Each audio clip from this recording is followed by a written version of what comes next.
kumang'ara zvireve kuti uri clean padare, asi kunoda umbowo hunotsigira kuti zvandiri kumang'ara zviri clean.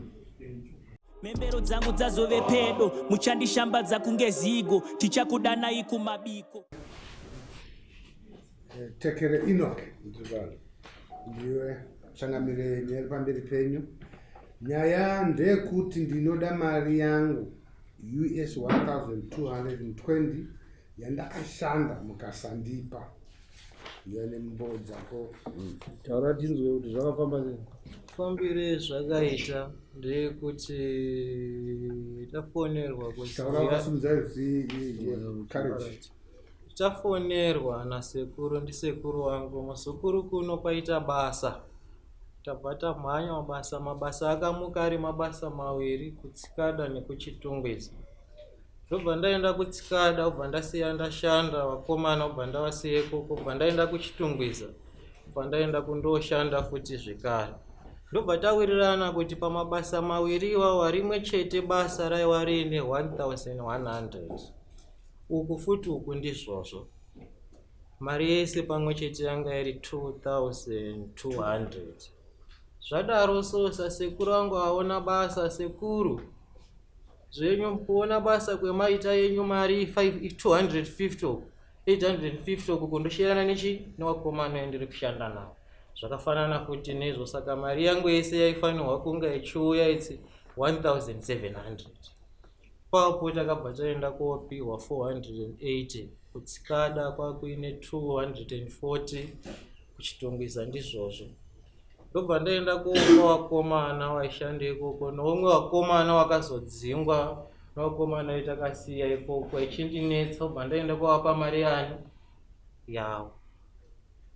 Dambudziko ramuka, wakomana vaya vakuti vamweni variko wendisingachazivi, kune vanhu vakati, newakomana endakasiya kune vanhu vakati. Tomafoni akudini akufamba, ndikati hazvinetsi, ndiri kuuya kupi ikoko ndoona vanhu varikoko, tigadzirise nyaya ipi iyoyo. Simuka wakomana yatohondo, kauya kunotokurosa, uya kuno watoda basa, wakautaona zvanga ichidini ichiuya. Zvaita mabasa aya ese apera, apedza mwedzi asati adi abhadharwa mari. Kune urungu yakabva yaenda kobuda Friday iyayi yabva taona nasekuru azoita sei, haana kudini, zvikazi haana kusenda mari. Ndomasoko endakapindurwa. Paakasenda mari iye akandifonera, vakomana chimhanyai kubasa, modini moskimu, mari yenyu ndadini ndasenda. Saturday futi ndopezviri, zvakamira sei, mari hapadi hapana, haina kusendwa. Zviri kufamba sei? Uyu ubva andifonera futi mazoikati haisaendaona mari. Sunday ndizvozvo, mazogadzirisa zvazofamba sei, handisati ndaona mari. Ubva ndaenda ubva azondifonera zvikasi, ndinowakomana enda tobhadhara kutsikada. Tikati ko wakomana iwawo muri kuwabhadhara sei? Zvitakawirirana ndezvipa, nditi mimi takawirirana here? Mimi tiri wangani wawiri, ndo mutemo wekontrakt yedu yekudini yekuwaka. Zvikanzaiwa unogona usapa vanhu mari dzavo. Tikati ndatanga kushanda nhasi here kuti ndinganyima vanhu mari wakashanda. Kwakutotadza kutowirirana. Ukadaro mari yako iwo handina, ndozvendatotaura izvozvo. Handina, sanifonera kune vanhu iwo washanda, ndichazodini, chazovapa mari. Iyo mari yako handina, kwakutsikada ndatowapa mari. Saka ndo mamiriri zvakaita ekuti pamari iyoyo kutori nevamweni vendakashanda navo kuchitungwiza, wana kuona mari wari kutonetsa, wakutoda kutoita zvihondo, wamana aisaenda kuhwa mari. Asi murungu ari kuti mari akadini akatumira, ende zvechokwadi mari yakadini yakatumwa. Wabva andifonera zvikanzi una umwe wakomana wako mari yadini yauya, ndiyo ndatofanirwa kutopa mari. Saka ndo mamiriri akaita nayo svikana nhasi pane mari iyoyo haisi kuda kubhadhara. Saka mari yausati wapuwa imari 1220.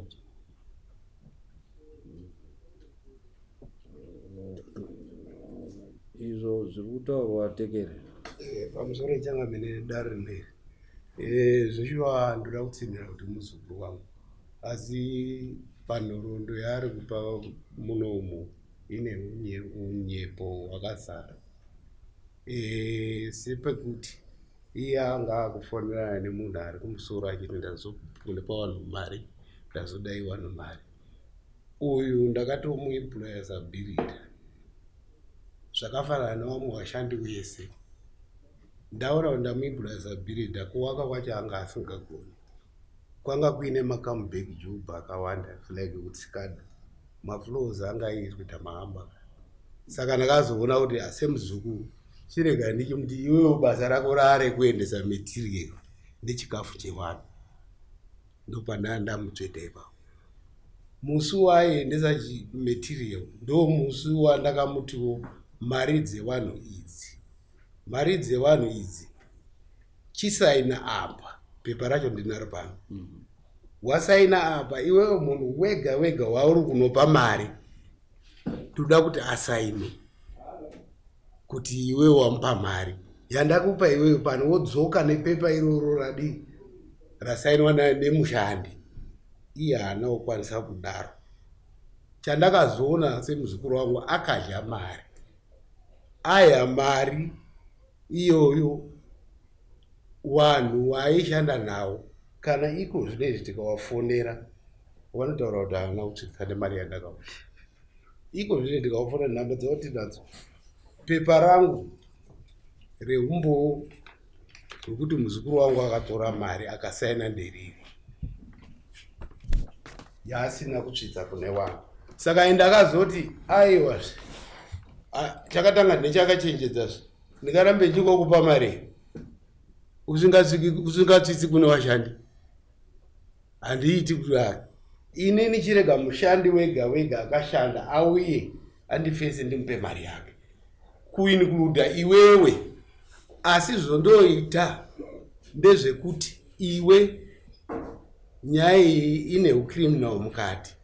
Handichadi kuti iende kumapurisa. Pastage yemari ichauya handichakupi mari. Tomotanga tabhadhara wakadyira mari avo wane mari iyo isina kupuwa.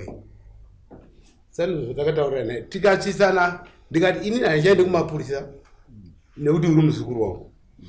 Saka ameno kuti kunzwisisa kwacho kwaanoda ipapapa ndikupi kwekuti ndirambe ndichimupa mari yacho here. Ine hanambomudzinga basa asi ndakamustopa kuti stages handisi kupa mari ndiri kupa vanhu vakashanda. Alright, pamusoro dare mambo pamusoro mubvunzo wangu ndewekudaro andifonera handine here ndakanyora quotation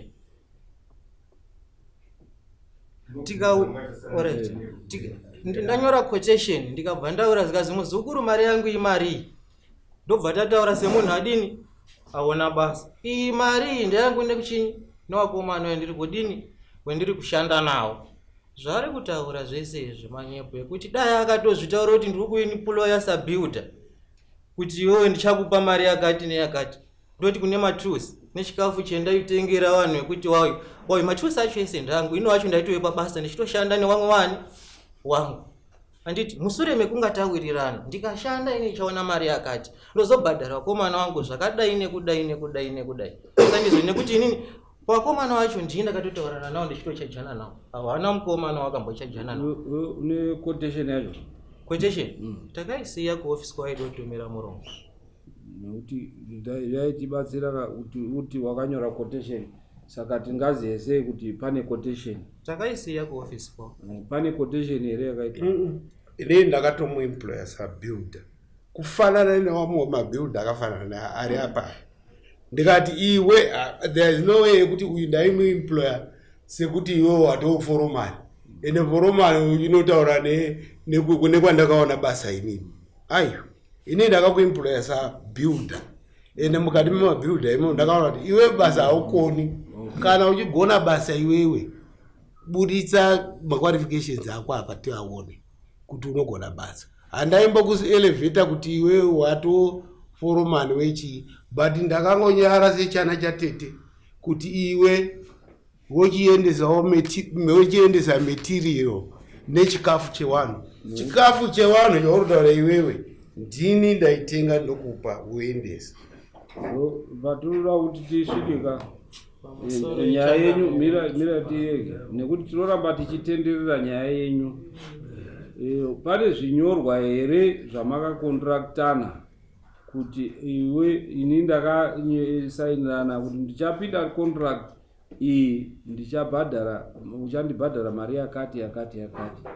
Pane chinyorwa here? Pachinyorwa ipapo pakati pese ndofunga papepa racho pane pepa rainaro requotation ndakatonyora kuti 250. Uyu ari kuti handina quotation. Iwe uchiti pane bepa requotation. Iwe une kopi here yequotation yacho? So that nyaya yenyu tende nekuti tinoswera zuva rese ka ichinzi inovhiyiwa haivhiyiwe. Tinoda proof yekuti right ndakakontraktwa basa nauyu ndikasainirana naye apa, nekuti uyu ari kuramba kuti ina hana kukukontrakt iwe uchiti wakandikontrakt. Saka tinoda proof kuti tionewo uchapupu hunotibatsira kuti dare riende mberi. Paproof ipapo takangoinyora, then quotation iyoyo ndakabva ndaisiya muofisi sasekuru nekuti zvese izvi ndandisingazvitarisiri naipapo naizvozvi vhinikana kune iye. Saka muri kuona dare ichenjedzo pano vachaita mangwana vachapinda mumaagreement mabasa kuti kana uchikontraktana nemunhu ngapawe nezvinyorwa uchapupu hunotaura kuti chii ndo zvataita, ndo agreement yatapinda, nekuti hapana chinyorwa uyu ari kuramba. Saka at the end of the day hapana watingati ndiye ane umbohwa uzere, nekuti hapana pakanyorwa wari wairi kuti tizive kuti wakabvumirana kuti tichaseenzerana tichabhadharana so zvazvekuti uyu ari kutaura uyu achiti aiwa uyu achitaura kuti ini ndakatobhadhara vanhu wandakaeka naye ndikatomupa mari akadya mari yewanhu. Zvese izvozvo ndakataurana nepamuromo kuti handichazokuendesi kumapurisa asi ndokubatira pamari yandichakubhadhara, you see. Saka at the end of the day dare rinoshupika nawo kuti ripe judgment pane zvakadaro. Handizivi ndaona ruoko mavasina mabasa ekuwaka chinotanga iquotation. Tinoda kushandisa zvakati kuti basa riitwe. Saka handifungi kuti basa ringatangwe pasati paitwa quotation. Saka quotation ngawabuditse quotation yawakapiwa kuti asiri uyu kuti basa renyu riitwe iroro akakupai quotation yacho buditsai quotation. Pamuzore changabe ini ndeta maquotation akawanda, even uyu zvaarira kuti akandipa quotation ka kwandiri inenge itori amacha yequotation panyaya yebuilding. Uyu haana kundipa quotation uyu. Kana muri kuti ndobudisa quotation yangu ini ndingatobudisa quotation yekuti mabuilder ndandakawirirana nawo kuti ndichapa 130 wakazoti aiwa tikwidzirei kusvika pa 140 ndikati it's okay, on top of quotation yematerial yanga iri supply and fix yandaita inini. Saka quotation yandinayo inini ndeye mabuilder. Kana mukawafonera ese mabuilder andakashanda nawo vanobvira kutaura kuti takatanga tiri pa 130 tikazowirirana kusvika pa 140 tikapa uyu ndikamupa mari uyu ine pepa riri apo raakasaina iro rine statement iri apo. Uyu haana kutsvitsa mari asi yake akatora futi yemabuilder ayaya anga vashandi waya waishanda nawo kuri kuti kungofonera one of builders chete wanotaura kuti mukomana uyu haana kutsvitsa mari.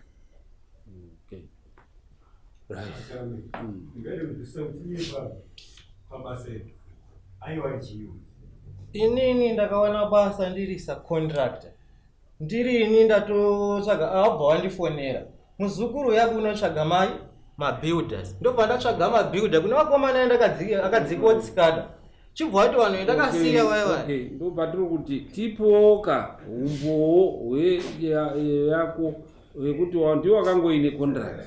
Alright, ndine mameseji ari mufoni mangu ewakomana wako ntuka achibvunza mari yanyu yawakanga wari kutsikada wakuchitungwiza vana hazvinai umbowo nekuti ava vanhu vari kuti nekuti ari kutaura kuti waitumwa kuenda kundotora chii kundoendesa mari pamwe waikufonera nekuti ndiwo waizoendesa mari wachida kunzwa kuti chii mari iri kuuya rini, sezvaari kutaura kuti ndo rakaita basa rako rekuendesa zvinhu, chikafu nechii nemari and so forth. Saka they can phone you and ask. Hazvinai umbo hwekuti quotation yacho paquotation wobva waita nemabhadharirano aunodii amaiita. Ndozvo zvaitibatsira kuti dare racho riende mberi. Pasina umbo ihwohwo handioni dare richienda mberi. Right.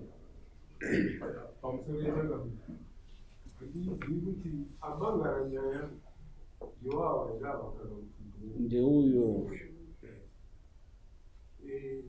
ndiri kunzwa wakuru avo vari kuti uyo akatotora mari nemamabhizinesi handinochakabile kungotsvagawo kana pakakanganisika kuti haana kotishi uye haana pokunyorera, asi dai kuri kuti dzikutaura kwakuita kuti uyo akatotora nemari, dai uyo akatora mari angadai asina kumhangarira zvakare.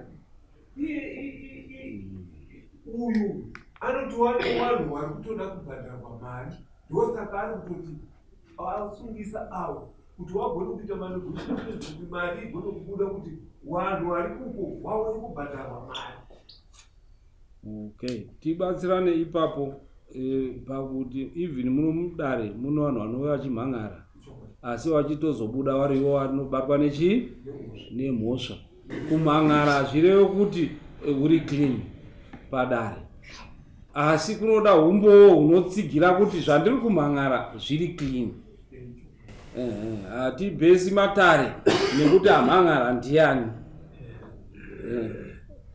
nekuti utsotsi hwawanda munyika. Saka ukabhesa nekuti munhu amhan'ara wopa mutongo nekuti amhan'ara ari right, ipapo matara anoseenzeswa okay. Chinga yakadai kana sina uchapupu dare nogona kutosendeka parutivi kana paine mwana uda kuda kwekuti anogona kuenda uchapupu usimudzika. Ndizvo chaizvo kuti dare hatina kuti radismisa, asi tsvaga uchapupu unoita kuti upe dare rikwanise kumuconvicta kuti shuwa ane mari yako.